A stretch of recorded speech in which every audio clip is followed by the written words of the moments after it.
അങ്ങനെ ഒടുവിൽ നമ്മൾ പ്രണയത്തിൻ്റെ സ്മാരകത്തിലെത്തിയിരിക്കുകയാണ് ഗൈസ്.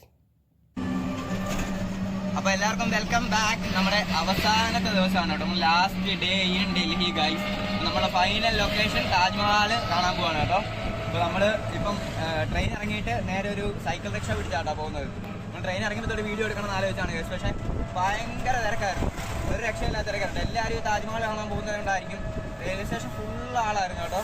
അതല്ല, നമുക്ക് ATM പോകുന്നതുകൊണ്ട് നമ്മൾ കുറച്ച് ലാഗായിട്ടാണ് വന്നത്. പിന്നെ അത് കഴിഞ്ഞ് നമ്മൾ കുറച്ച് ദൂരം നടന്നിട്ടാണ് നമ്മളൊരു ഓട്ടോ ഒക്കെ പിടിച്ചത്. ഇത് ഓട്ടോ അല്ല, ആക്ച്വലി ഇതൊരു നമ്മൾ കഴിഞ്ഞ ദിവസം കയറി വന്നതിന് ഒരു റിക്ഷയാണ്. ഇത് ഇലക്ട്രിക് ആട്ടോ വണ്ടി. അപ്പോൾ നമുക്ക് നാളെ താജ്മഹൽ വിശേഷങ്ങൾ കണ്ടു തുടങ്ങാം ഗൈസ്. ഡൽഹിയിലെ പോലെ തന്നെ ആഗ്രയിൽ മെട്രോയുടെ പണി നടക്കുന്നുണ്ട് കേട്ടോ. അതുകൊണ്ട് മെട്രോയുടെ ചെറിയ തിരക്കും കാര്യങ്ങളൊക്കെ നമുക്ക് കിട്ടി. വൈകാതെ തന്നെ ആഗ്രയിൽ നിന്ന് നേരെ താജ്മഹലിലേക്ക് മെട്രോ സ്റ്റേഷൻ വരുന്നതായിരിക്കും. അപ്പോൾ ഇതാണ് താജ്മഹലിൻ്റെ ഫസ്റ്റ് എൻട്രൻസ്. ഈ എൻട്രൻസ് വഴി കയറി വേണം കേട്ടോ നമ്മൾ നടക്കാൻ. നമ്മൾ ആദ്യമൊക്കെ കയറിയപ്പോൾ വലിയ തിരക്കും കാര്യങ്ങളൊന്നുമില്ല കേട്ടോ. പക്ഷെ നമ്മുടെ കിളിയെല്ലാം പാറിപ്പോയത് ലാസ്റ്റ് താജ്മഹലിൽ ചെന്നിട്ടാണ്. അപ്പോൾ ഈ വഴി നടക്കുമ്പോഴത്തേന് ഒരുപാട് ആളുകളുണ്ട്. അതുപോലെ തന്നെ ഇവർക്കൊരു കുരങ്ങന്മാരെയും കാര്യങ്ങളൊക്കെ കാണാൻ പറ്റും. ഒത്തിരി കച്ചവടക്കാരും കാര്യങ്ങളൊക്കെ ഉണ്ട്. ഈ ടേണിങ്ങിൽ നിന്ന് റൈറ്റിലേക്കാണ് നമുക്ക് താജ്മഹലിലേക്ക് തിരിയേണ്ടത്. ഈ സൈഡിൽ ഇതുപോലെ തന്നെ കുറേ ഇലക്ട്രിക് വണ്ടികൾ കിടപ്പുണ്ട് കേട്ടോ. ആൾക്കാരെ കയറ്റിക്കൊണ്ട് താജ്മഹലിൽ അങ്ങോട്ട് പോകുന്നതാണ്. കാരണം അത്യാവശ്യം നല്ല ദൂരം നടക്കാനുണ്ട്. നമ്മളാദ്യം വഴി തെറ്റി ലെഫ്റ്റ് സൈഡിലോട്ടായിരുന്നു കേട്ടോ പോയത്. അതിന് ശേഷമാണ് റൈറ്റ് സൈഡിലോട്ടാണ് വഴിയെന്ന് ചോദിച്ച് മനസ്സിലാക്കി വന്നത്. നമുക്ക് മെയിനായിട്ട് താജ്മഹലിലെ വെസ്റ്റ് ഗേറ്റിലേക്കാണ് കേട്ടോ പോകേണ്ടത്. ഇത് വെസ്റ്റ് ഗേറ്റിലേക്കുള്ള ടിക്കറ്റിൻ്റെ എൻട്രൻസ് ആണ്. താജ്മഹലിലേക്ക് ടിക്കറ്റ് എടുക്കുമ്പോഴത്തേന് എല്ലാവരും ശ്രദ്ധിക്കുക, ഓൺലൈനായിട്ട് ആദ്യം എടുത്തിട്ട് വേണം പോകാൻ. അല്ലെങ്കിൽ ഇതുപോലെ തിരക്ക് അനുഭവപ്പെട്ട് വരും. നൂറുകണക്കിന് ആയിരക്കണക്കിന് ആളുകളാണ്, ഏകദേശം ഒരു പള്ളിപ്പെരുന്നാളിന് ആൾക്കാരെ നിൽക്കുന്നതാണ് താജ്മഹലിൽ തിരക്ക് വരുന്നത്. ടിക്കറ്റ് ചാർജ് 245 രൂപയാണ്. താജ്മഹലിൻ്റെ അകത്ത് കയറി മുംതാസിനെയും ഷാജഹാനെയും കബർ കാണുന്നതിന് 200 രൂപയും താജ്മഹലിൻ്റെ പുറത്ത് നിന്ന് കാണുന്നതിന് 45 രൂപയാണ് അവിടെ ടിക്കറ്റ് ചാർജ് ഈടാക്കുന്നത്.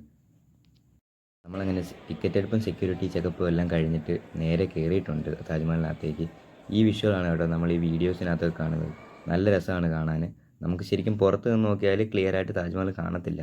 നമ്മൾ കണ്ണി കണ്ടാലും ഏകദേശം ഇങ്ങനെയൊക്കെ തന്നെയാണ്. നമ്മൾ അങ്ങനെ ഒടുവിൽ എത്തിയിരിക്കുകയാണ് ഗൈസ്. നമ്മൾ താജ്മഹൽ, നമ്മുടെ നേരെ ബാക്കിൽ കാണുന്ന കേട്ടോ താജ്മഹൽ.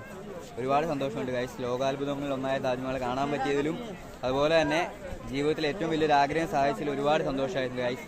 നമുക്ക് താജ്മഹൽ ഒന്ന് ചുറ്റി കണ്ടതിന് ശേഷം നമുക്ക് നേരെ ആഗ്ര ഫോർട്ടിലോട്ട് പോകാം കേട്ടോ. മുഗൾ ചക്രവർത്തിയായിരുന്ന ഷാജഹാൻ തൻ്റെ പ്രിയ പത്നിയായ മുംതാസിൻ്റെ ഓർമ്മയ്ക്കായി നിർമ്മിച്ച നിർമ്മിതിയാണ് കേട്ടോ താജ്മഹൽ. 1648 താജ്മഹലിൻ്റെ പണി സ്റ്റാർട്ട് ചെയ്യുന്നത്. ഏകദേശം 5 വർഷങ്ങൾക്ക് ശേഷമാണ് കേട്ടോ താജ്മഹലിൻ്റെ പണി പൂർത്തിയാകുന്നത്. യുനെസ്കോയുടെ ലോക പൈതൃക പട്ടികയിൽ താജ്മഹലും ഇടം പിടിച്ചിട്ടുണ്ട്. പിന്നെ ഒരു കാര്യം ശ്രദ്ധിക്കേണ്ടതെന്ന് വെച്ചാൽ വെള്ളിയാഴ്ച ദിവസങ്ങളിൽ താജ്മഹൽ അവധിയായിരിക്കുന്നതാണ്.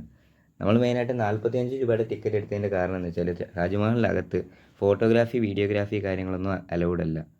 അതുകൊണ്ടാണ് നമ്മൾ മെയിനായിട്ടും അകത്തോട്ട് കയറാതിരുന്നത്.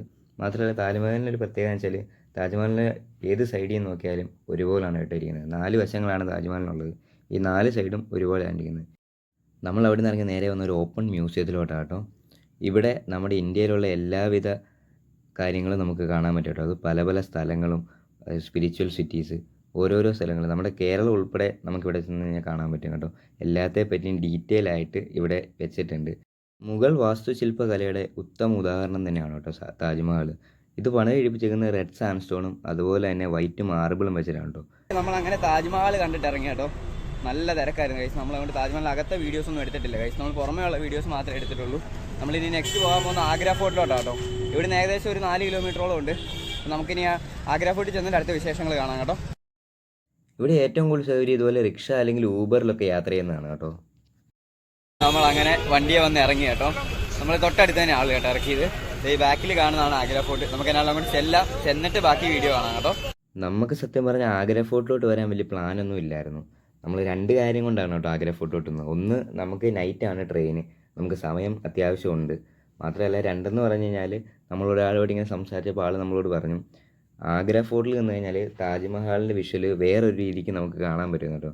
നമ്മൾ ആ ഒരു മൂഡ് പിടിച്ചുകൊണ്ടാണ് ശരിക്കും ആഗ്ര ഫോർട്ടിലേക്ക് വന്നത്. അപ്പോൾ നമ്മളങ്ങനെ ആദ്യത്തെ സെക്യൂരിറ്റി ചെക്കപ്പൊക്കെ കഴിഞ്ഞ് കയറിയിട്ടുണ്ട് കേട്ടോ. ആദ്യം കയറി നമ്മൾ അമർ സിംഗ് ഗേറ്റിൽ കൂടെയാണ് കേട്ടോ. അതാണ് കോട്ടയത്തോട്ടുള്ള മെയിൻ കവാടം പറഞ്ഞാൽ. നമ്മളിപ്പോൾ ഈ നിൽക്കുന്ന വഴിക്കാണ് രാജാക്കന്മാരൊക്കെ യുദ്ധമൊക്കെ ജയിച്ചിട്ട് ആനപ്പുറത്തൊക്കെ വരുന്നത് കേട്ടോ. ആഗ്ര ഫോർട്ടിൻ്റെ ടിക്കറ്റ് നമ്മൾ എപ്പോഴും ഓൺലൈനായിട്ട് ബുക്ക് ചെയ്തിട്ട് വരുന്നതാണ് കേട്ടോ നമുക്ക് ഏറ്റവും നല്ലതെന്ന് പറഞ്ഞാൽ. കാരണം ഇവിടെയും നല്ല തിരക്കാണ്. നമ്മളിവിടെ വന്ന് ടിക്കറ്റ് എടുക്കാൻ നോക്കി കഴിഞ്ഞാൽ നമുക്കത് പോസിബിളായിട്ടുള്ള കാര്യമല്ല. അതുകൊണ്ട് നമ്മളെപ്പോഴും ഓൺലൈനായിട്ട് ബുക്ക് ചെയ്യുന്നത്. 45 രൂപയുള്ളൂ ടിക്കറ്റ് ചാർജ്. അതുകൊണ്ട് ഇത് ഓൺലൈനായിട്ട് ബുക്ക് ചെയ്തിട്ട് വരുന്നതാണ് ഏറ്റവും നല്ലത്. ഇവിടെ അത്യാവശ്യം നല്ല തിരക്കുകളും കാര്യങ്ങളും ഉണ്ട് കേട്ടോ. നമുക്ക് ഇവിടെ വന്നപ്പോൾ മെയിനായിട്ട് കാണാൻ കഴിഞ്ഞതെന്ന് വെച്ച് കഴിഞ്ഞാൽ ഇവിടെ ഏറ്റവും കൂടുതൽ പുറത്തുനിന്നുള്ള ആൾക്കാരാണ്, വിദേശികളാണ് ഏറ്റവും കൂടുതൽ കാണാൻ പറ്റുന്നത്. പിന്നെ മെയിനായിട്ടും മലയാളികളാണ് ആഗ്ര ഫോർട്ടിലും താജ്മഹലിലും ചെന്ന് കഴിഞ്ഞാൽ നമുക്ക് മെയിനായിട്ടും കാണാൻ പറ്റുന്നത് കേട്ടോ. 1965 മുഗൾ ചക്രവർത്തിയായിരുന്ന അക്ബർ ചക്രവർത്തിയാണ് കേട്ടോ ആഗ്ര ഫോർട്ട് നിർമ്മിക്കുന്നത്. ഇതിനു മുൻപ് ഇവിടെ ഗജപുത്ര രാജാക്കന്മാരുടെ കൊട്ടാരമായിരുന്നാണ് പറയപ്പെടുന്നത്. ആഗ്ര ഫോർട്ട് നിർമ്മിച്ചിരിക്കുന്നത് റെഡ് സാൻഡ്സ്റ്റോൺ കൊണ്ട് തന്നെയാണ് കേട്ടോ. അത് മാത്രമല്ല ഇത് ഇസ്ലാമിക് ഹൈന്ദവ വാസ്തുശില്പയുടെ ഒരു അടിസ്ഥാനമാണെന്ന് നമുക്ക് പറയാം കേട്ടോ. അത്രയ്ക്ക് മനോഹരമായ ഒരു കൊട്ടാരമാണ് ആഗ്ര ഫോർട്ട്. നമ്മൾ എത്ര നടന്ന് കണ്ടിട്ടും തീരുന്നില്ലായിരുന്നു കേട്ടോ. അതുപോലുള്ള ഏരിയ ഉണ്ട്. കുറേ സ്ഥലങ്ങളിലേക്ക് നമുക്ക് കയറി ചെല്ലാൻ പറ്റത്തില്ല, ഇവിടെയൊക്കെ ലോക്ക് ചെയ്തിട്ടിരിക്കുകയാണ്. ഇവിടുത്തെ ഓരോ കാര്യങ്ങളും ഇവിടെ എഴുതി വെച്ചിട്ടുണ്ട്. നമുക്ക് എന്തെങ്കിലും ഡൗട്ടോ കാര്യങ്ങളൊക്കെ ഉണ്ടെങ്കിൽ വായിച്ച് നോക്കാവുന്നതാണ്. ഇതെന്താണ് കാര്യങ്ങളൊക്കെ ഇവിടെ ഡീറ്റെയിൽ ആയിട്ട് എഴുതി വെച്ചിട്ടുണ്ട്. അത്രയ്ക്ക് മനോഹരമായിട്ടൊരു കൊട്ടാരമാണ് കേട്ടോ. നല്ല തണുപ്പും നല്ല ചുമന്ന കളറിൽ കാണുന്ന നല്ലൊരു കൊട്ടാരമാണ് കേട്ടോ. നമ്മളിപ്പോൾ ഈ കിടന്ന സ്ഥലത്താണ് പണ്ട് കാലത്ത് രാജാക്കന്മാരൊക്കെ ഈ ഡാൻസും കാര്യങ്ങളൊക്കെ കണ്ടുകൊണ്ടിരുന്നത് കേട്ടോ. ഇതിൻ്റെ മുകൾ ഭാഗത്തിരുന്ന് രാജാവും രാജാവിൻ്റെ പത്നിയും നോക്കിയിരിക്കും, താഴെ ഇരുന്ന് ഡാൻസും കാര്യങ്ങളൊക്കെ നടക്കും, അങ്ങനെയാണ് പറയപ്പെടുന്നത്. അങ്ങനെ ഇത്രയും നേരം റെഡ് സാൻഡ്സ്റ്റോൺ കണ്ടുകൊണ്ടിരുന്ന നമ്മൾ പെട്ടെന്ന് അകത്തേക്ക് കയറിയപ്പോഴത്തേന് ആഗ്ര ഫോർട്ടിൻ്റെ കളർ തന്നെ അങ്ങ് മാറി കേട്ടോ. ഇനിയിപ്പോൾ നമ്മൾ കാണുന്നത് ഫുള്ള് വൈറ്റ് സാൻഡ്സ്റ്റോൺ ആണ്. നമ്മൾ ഏത് ഭാഗത്തോട്ട് നോക്കിയാലും നമ്മൾ നോക്കി നിന്ന് പോകും കേട്ടോ. അത്രയ്ക്ക് മനോഹരമാണ് ഇവിടുത്തെ ഓരോ സ്ഥലങ്ങളും, അതുപോലെ തന്നെ ഓരോ കൊത്തുപണികളും കാണാൻ കേട്ടോ. നമ്മളിപ്പോൾ ചെല്ലാൻ പോകുന്ന വീഡിയോയുടെ തുടക്കത്തിൽ പറഞ്ഞ ലൊക്കേഷനിലേക്കാണ് കേട്ടോ. ഇവിടെ നിന്ന് കഴിഞ്ഞാൽ നമുക്ക് താജ്മഹൽ വളരെ വ്യക്തമായിട്ട് കാണാൻ പറ്റുമെന്നാണ് പറയുന്നത്. ഇത് പണ്ട് യുദ്ധത്തിനൊക്കെ ഭടന്മാർ കാവൽ നിൽക്കുന്ന സ്ഥലമാണ് കേട്ടോ. ശത്രുക്കളുടെ ആക്രമണം ഉണ്ടോ എന്നറിയാൻ വേണ്ടി ഭടന്മാർ കാവൽ നിൽക്കുന്ന സ്ഥലമാണ്. ഇവിടെ നിന്ന് കഴിഞ്ഞാലാണ് നമുക്ക് താജ്മഹൽ കാണാൻ പറ്റുന്നത്. ശരിക്കും ആലോചിച്ച് നോക്കിയല്ലേ, എന്ത് രസമായ നിർമ്മിതിയാണ്. ഒരു കോട്ടയ്ക്കകത്ത് നിന്ന് ഒരു പ്രണയത്തിൻ്റെ സ്മാരകം കാണാൻ പറ്റുക എന്നുള്ളത്. അപ്പോൾ നമ്മുടെ വീഡിയോ ഇഷ്ടമായെങ്കിൽ എല്ലാവരും ഒന്ന് ലൈക്കും ഷെയറും ഒക്കെ ഒന്ന് ചെയ്തേക്കുക. അപ്പോൾ ഗൈസ് നമ്മുടെ ഡൽഹിയിലെ last day and last place ഇവിടെ കടന്നു പോയിരിക്കുകയാണ് ഗൈസ്. അപ്പോൾ ഇന്നുകൊണ്ട് നമ്മുടെ ഡൽഹി വിശേഷങ്ങൾ അവസാനിക്കുകയാണ്. ഒരുപാട് സന്തോഷമുണ്ട് കേട്ടോ. എടുത്തു പറയാനായിട്ട് ലോകാത്ഭുതങ്ങളിൽ ഒന്നായ താജ്മഹൽ കാണാൻ പറ്റിയതിന് വളരെയധികം സന്തോഷമുണ്ട്. അപ്പോൾ ഇതൊക്കെയാണ് ഗൈസ് നമ്മുടെ ഇന്നത്തെ വീഡിയോ. ഇനിയിപ്പോൾ നമ്മൾ പുതിയൊരു ലൊക്കേഷനും അതുപോലെ തന്നെ പുതിയൊരു വീഡിയോ ആയിട്ട് വീണ്ടും വരുന്നതാണ്. അപ്പോൾ അതുവരേക്കും എല്ലാവർക്കും ബൈ.